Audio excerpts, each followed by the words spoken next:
Veneema, encore un autre verset en plus de ce qu'on a vu hier. On sait, Ancher velo bemishpat, bahatsi yamav yarazveno. Celui qui fait de la richesse, il fait de l'argent. On sait, Ancher, faire de l'argent, faire de la richesse. Velo bemishpat, mais pas comme il se doit. Il fait de l'argent, mais cet argent-là, il n'est pas fait comme il se doit. Il n'est pas fait de manière droite. Nous dit le navire Mia, Bahati Yamav Yarazvenu. À la moitié de sa vie, déjà, cet argent, il l'abandonnera. Il se retrouvera sans cet argent. Aujourd'hui, ça va plus vite que la moitié de la vie. וגם אם יתקיים העושר בידו, הוא לא יוכל ליהנות ממנו. Et même si cette richesse-là, elle va se maintenir dans sa main, dans son compte, il va la garder, cette richesse, il ne pourra pas en profiter. Il y a des gens qui ont de l'argent, beaucoup d'argent. Mais à quoi ça sert si on n'en profite pas? Oui, quand tu me dis j'ai beaucoup d'argent, il en profite toutes les 2 semaines, il est en croisière. Et il profite, il fait ça, et il fait ça, et il fait ça. Il profite de son argent, c'est bien. Mais si cet homme-là, non, allez nous, il a un enfant malade, ou il a des soucis, d'une manière ou d'une autre, est-ce qu'il peut profiter? Il peut aller toutes les 2 semaines en croisière? Il peut pas. Pas qu'il n'a pas les moyens, il a les moyens. Mais il n'a pas la tête. Il n'a pas la tête. Il est préoccupé par tel souci, par tel souci. Ou une affaire là-bas, une de ses affaires qui tourne mal. Préoccupé, il est angoissé. C'est pas le moment d'aller faire le tennis. C'est pas le moment d'aller faire son sport. Pourquoi? Non, là-bas il faut s'occuper vite, travail dur, jour et nuit. Il a plein d'argent. Il ne faut pas en profiter. Ça aussi, c'est une des punitions que Kadosh Baruch Hu donne aux riches. כמו שאמר שלמה המלך החכם, איש אשר ייתן לו האלוקים עושר ונכסים, אדם à qui Hachem donnera la richesse, des biens, ולא ישליטנו האלוקים לאכול ממנו, הקדוש ברוך הוא ne le fera pas maître de son argent pour pouvoir le déguster, en profiter, non. ויהיה העושר בידו בתור פיקדון שבעליו שומר אותו מכל נזק. Alors qu'est-ce qu'elle fait cette richesse dans sa main? Il est riche, milliardaire, et tu le vois, il court toute la vie à droite à gauche, par des soucis, par des raisons, par ci, par ça. Il ne profite pas de son argent. À quoi il ressemble? À un chômeur chinam, un chômeur d'un picadon. Il a un picadon entre les mains, quelques millions de dollars, et c'est juste le gardien de ces millions de dollars. Il a son coffre en Suisse, il a son coffre là, il a ses comptes là. Lui-même, il ne peut pas profiter, il travaille du matin au soir, sans repos, ou alors sa tête n'est pas là parce qu'il est préoccupé par tel et tel souci. À quoi il ressemble? À un gardien de cet argent, un chômeur.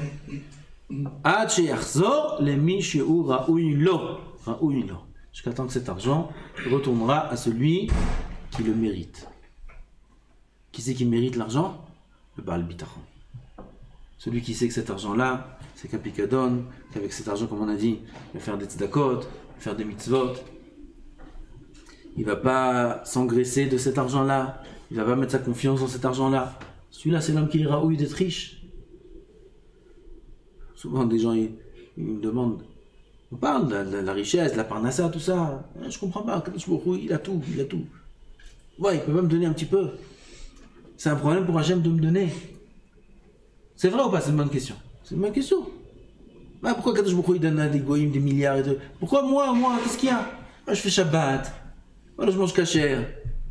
Voilà, je fais un peu... J'étudie tous les jours un petit peu. Pourquoi il ne me donne pas à moi? Pourquoi c'est tellement dur? C'est une bonne question. C'est quoi la réponse? Parce qu'il veut que tu ailles au Gan Eden. Kadosh Baruch Hu, il sait que s'il te donne l'argent, c'est fini. Tu vas t'envoler. Tu vas croire que tu es un malach. Tu tu vas t'envoler, tu vas commencer à avoir de la gava, tu vas commencer à oublier Hachem, tu vas commencer... Regarde là, tu parles d'Hachem là. Quand t'as pas d'argent, qu'est-ce que tu viens? Tu parles d'Hachem. Tu dis, Akadosh Baruch Hu, il peut pas me donner. Akadosh Baruch Hu. Ah, tu sais que c'est Akadosh Baruch Hu qui donne la part de ça. Quand tu sais ça, t'en as pas. Ah, bah si t'en as, c'est fini. Kochivot, ça m'a dit, voilà, j'ai fait des affaires, voilà, j'ai ça. Il va commencer à acheter des marques, il va commencer à acheter des ailes, il va commencer à se comporter différemment. Il devient riche. Moi, je me rappelle de certains amis que je n'ai pas vus depuis beaucoup d'années. On était amis quand on était jeunes. Je les connaissais bien. Et après, chacun a pris son chemin. Et après, j'entends parler d'eux. Ils ont réussi dans les affaires. Énormément. Très riches. Jeunes. Après, quand je les rencontre, tu les reconnais pas. Leur manière de parler est différente. Leur manière d'agir est différente.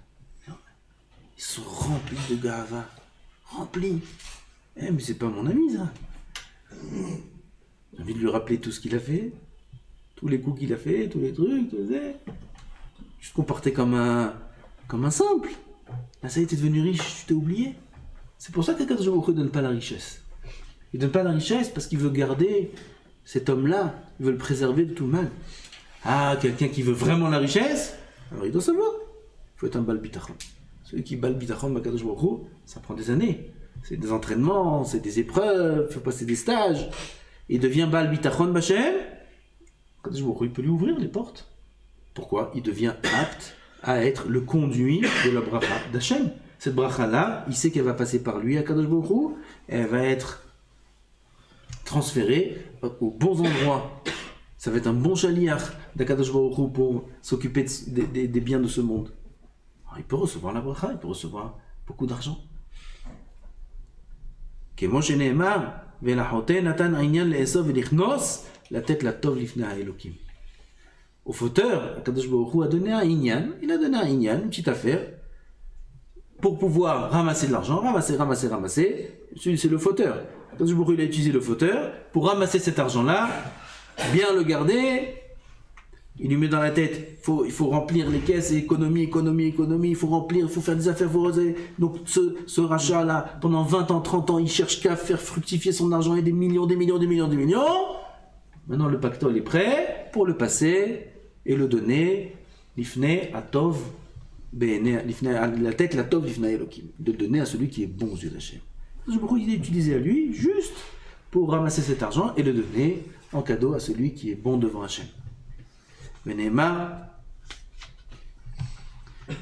ze chelek adam rasha, im itzbor ke'afar kesef ve'kahomer yachin malbush. Yachin, le rachat, il prépare. Le tzaddik, il bâche. Et le tzaddik, c'est lui qui se vêtira, c'est lui qui en profitera. Mais kesef naki yachalok. Veitachen gam, shiya amamon agorem shel ra'ato ve'avdon nafsho. Jusque-là, on a vu que le riche, qui n'est pas bon devant Hachem, qui n'est pas bal bitachon, il peut ou perdre son argent, ou ne pas en profiter. Ah ben, il peut y avoir pire. Beaucoup pire. Quoi? Que l'argent même soit la cause de sa perte. À lui-même. Avadon nafsho, qu'il soit, chas v'shalom, perdu dans l'olam hazé, dans l'olam haba. Moshama katuv, yesh ra'a hola ra'iti tachat hashemesh, osher shamur le'va'alav le'ra'ato. Shlomo HaMelech, il dit, il y a quelque chose de très mal que j'ai vu dans ce monde. Que quoi? Qu'il y a une richesse à l'homme qui est pour son mal. Cette richesse-là, c'est elle qui va le perdre, cet homme-là. Il y a des il y avait un grand riche là, en Israël,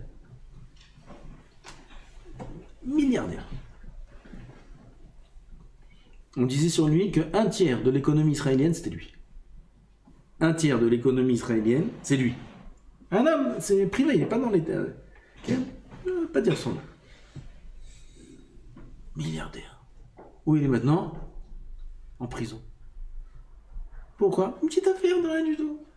Il a fait fructifier des ménayotes. Hein?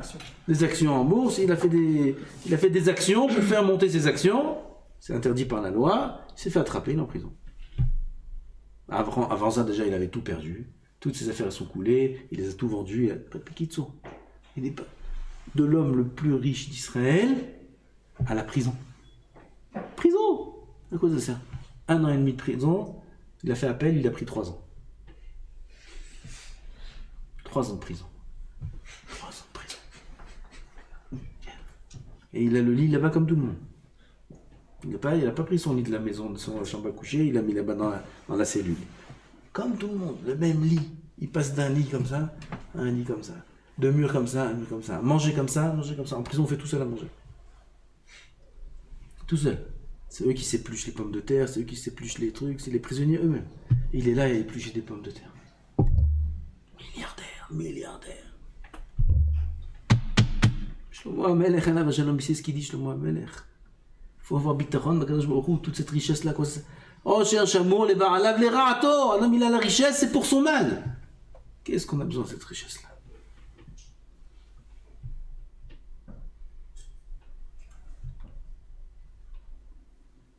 כמו שאמר הכתוב, יש רעה חולה ראיתי תחת השמש, עושר שמור לבעליו ולרעתו, הרי שלא תיתכן לאדם מנוחת הנפש מדאגות, אלא אם הוא בוטח בשם. Qu'est-ce qu'on apprend de là? Que la richesse, c'est loin d'être une solution pour avoir la tranquillité, pour avoir la simcha, le calme. Loin de là. Au contraire, la richesse, c'est source de problèmes. Donc, alors, qu'est-ce qu'on fait alors? On veut être bien, nous, dans la vie, on veut être sa mère. Qu'est-ce qu'on fait? ביטחון בשם. ואחת התועלות של הביטחון לעבודת השם היא שהבוטח באלוקים מביא אותו ביטחונו על השם שלא יעבוד לזולתו. Encore un intérêt qu'il y a dans le ביטחון. Celui qui est botach Hashem, sa confiance en Hashem l'entraîne qu'il n'a pas besoin de servir l'homme, servir l'autre. Ça veut dire servir, être dépendant. Il n'a pas besoin d'être dépendant de qui que ce soit. Chez l'ol kle tikvato ba'anashim, il ne va pas faire dépendre son espoir d'autres personnes, même pas de rabbanim. Il y en a, ils sont dépendants de ça, de ça. Même là-bas, il faut vérifier. Est-ce que c'est un manque de bitachon? Il faut être proche de rabbanim. Il faut être confiant. Il faut écouter leurs conseils. Ah, la tikva, elle ne vient pas de là-bas. La tikva vient d'Hachem. La tikva, quelle tikva tu me racontes? Pourquoi tu rigoles? Je dis la tikva. Barmina. Tikva, Bakadosh Baruch Hu, c'est lui la tikva. Bakadosh Baruch Hu. Ah, quelqu'un qui est libéré de la confiance qu'il met entre les hommes, combien il est bien, combien il est heureux. Pas de la confiance, de la dépendance. Dépendant de personne. Dépendant de personne. Ni le professeur, ni le médecin, ni celui-là, ni celui-là, ni celui-là. Même pas ni ses parents, ses frères, ses sœurs, même pas de sa femme. Il est dépendant de personne. Mais Vadaï qui se comporte avec tout le monde comme on doit se comporter. Et il fait plaisir à tout le monde. Il montre aux gens qu'il est, oui, dépendant d'eux. Parce que ça donne du kavod aux gens. Quelqu'un, il va montrer à sa femme qu'il est dépendant d'elle, il donne la simcha à sa femme. Et il faut le faire. Oh là là, si tu m'avais pas fait à manger, aujourd'hui je serais mort de faim. Heureusement, tu m'as fait à manger, tu m'as sauvé la vie. Elle entend comme ça, elle a sauvé la vie de son mari, elle a préparé quoi, des pâtes. J'exagère, Vadaï. Il donne la simcha. Il lui dit qu'il est dépendant. Quand il mange son plat, il dit merci Hachem, tu m'as donné mon plat. C'est pour moi, dépendant de personne. S'il y avait ça, il y a ça. S'il n'y a pas, il n'y a pas. Il est dépendant de rien et de personne. Quand il arrive à la maison, Nafkamina, il arrive, il n'y a rien à manger. Ça ne change rien. Il est dépendant de personne. Il ne va pas commencer à dire comment je suis arrivé, tu peux pas préparer au moins quelque chose. Non. Il a son bitachon que en Boré Olam, que en Hachem. C'est pour ça qu'il faut s'habituer. Tout ce qu'on reçoit, une fois j'avais lu, j'étais dans une bête Knesset, Caroline, à Géoula, et j'étais là-bas, je crois, avant Mincha, j'avais vu dans la Sifria un petit livre, tout petit livre sur le bitachon. D'ailleurs, je l'ai acheté après, je l'ai trouvé, je l'ai acheté. Et là-bas, il y a plein de phrases sur le bitachon. C'est un recueil de plusieurs phrases, de plusieurs sfarim sur le bitachon. J'avais ouvert, j'avais lu une phrase. Cette phrase-là, elle m'a marqué, c'est bien cette phrase-là. Elle a écrit là-bas, sur tout argent qu'un homme reçoit, qui disent des paroles de remerciement à Hachem. disent Toda Kadosh Baruch Hu ala kesef hazeh shenatatali. Merci de m'avoir donné cet argent-là. Il reçoit de l'argent comme ça, ou il reçoit sa paye, ou il reçoit, peu importe où ses parents lui donnent. Peu importe la source d'où vient cet argent, qui s'habitue à remercier Hachem. Bien sûr, il faut remercier la personne qui nous a donné, par politesse, mais pas dans son cœur dire « Oh là là, il m'a donné, il m'a sauvé la vie ». Non, c'est Hachem qui donne. C'est un Kadosh Baruch Hu qui donne. Et dire « Merci Hachem pour cet argent que tu m'as donné » et le garder. Il s'habitue à être Bal Bitachon. On peut étendre ça à toute chose. Il s'assoit, il va au restaurant. Ouais. Il s'assoit, le menu, ça coûte cher, l'assiette. Si il est avec sa femme, ça coûte encore plus cher. Okay. Il reçoit son assiette. Merci Hachem sur le manger que tu m'as donné. Ah, merci Hachem. Tu es au restaurant, c'est toi qui payes. C'est quoi c'est toi qui paye? Pourquoi tous ceux qui ont de l'argent, ils peuvent manger? Tous ceux qui ont de l'argent, ils peuvent manger. Il était milliardaire, il est mort de faim. Enfermé dans son coffre. Pas tous ceux qui ont de l'argent, ils peuvent manger. À Yerushalayim, la Gemara raconte Maseret Gitin. Vous avez vu cette histoire? Martha bat Baitus. Elle a dit, va, achète-moi à manger à son chaliach. Il est sorti, c'était la famine. Il est venu 3 fois, 4 fois, 5 fois. Et le manger s'est terminé, il n'a rien amené à manger. Elle est sortie elle-même pour voir s'il y a quelque chose à manger. Et il n'y avait rien à manger. Elle allait mourir, cette femme. Elle a pris tout son or et son argent. Elle a jeté dans la rue. Elle a dit, à quoi ça sert tout ça si je ne peux pas vivre? Plein d'or, plein d'argent. Des diamants jetés dans la rue. Personne ne les ramasse. Personne ne les ramasse. Pourquoi? Parce qu'on ne peut rien faire avec. Il n'y a pas à manger. J'ai des billets de 500 € là dehors dans la rue. Okay. On saute dessus. Bah d'ailleurs, parce qu'il y a quelque chose à faire avec. On peut vivre. Ah bah s'il n'y a rien à faire avec, à quoi ça sert? Ah, c'est pas shoot que s'il y a de l'argent, on peut manger. Ah putain. On s'habituer à dire merci Hachem. Il est au restaurant, il a reçu un plat. Il est arrivé à la maison, il a reçu un plat. Tout ce qu'il mange. Merci à Kadosh Baruch Hu. Merci, il s'habitue à dire merci à Kadosh Baruch Hu. Celui qui s'habitue à parler comme ça, alors il s'habitue à être dépendant de Boré Olam et pas des autres. Et quand il est dépendant de Boré Olam, alors il s'habitue dans toutes les situations à dire merci. Il y a pas, c'est bon, c'est pas bon, c'est ci, c'est ça. Merci Hachem, merci Hachem, merci Hachem, merci Hachem pour ça, merci Hachem pour ça. Par contre, j'aime s'attacher et être dépendant des uns et des autres. Au revoir dans l'Olam. Amen.